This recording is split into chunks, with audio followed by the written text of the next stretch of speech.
Hello and welcome to Maths with Jacob. This lesson will focus on area of a rectangle formula. In an earlier video we saw how to find the area of a rectangle by counting all the small squares inside the rectangle. In this video we will see how to use a special formula. So here we have a rectangle with length L and width W. Given the length and width of any rectangle, we have the area equals L times W square units, and that depends on what the units are, so we'll see that in the examples.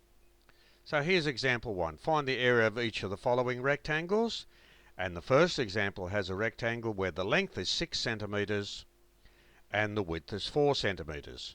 Using the formula we have area equals 6 centimeters by 4 centimeters, which is 24 square centimeters.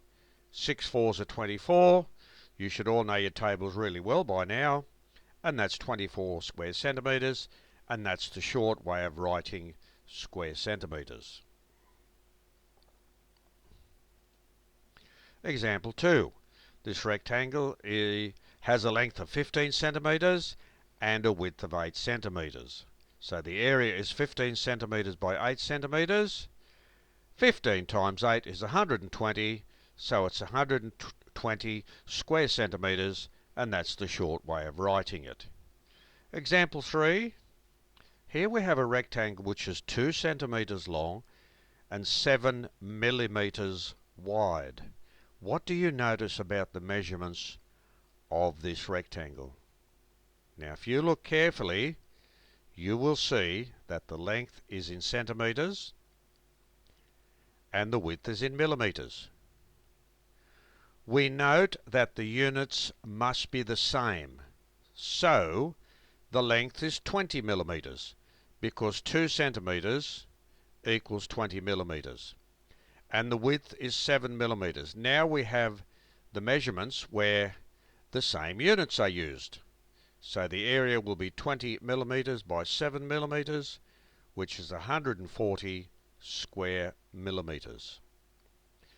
Example 4, the length is 1.2 centimeters.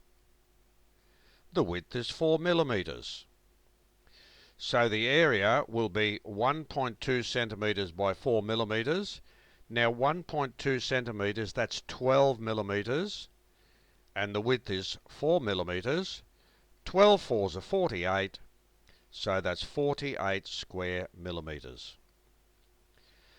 So here we've had a basic introduction to the formula which gives us the area of a rectangle, and we've seen how the units must be the same for both the length and the width.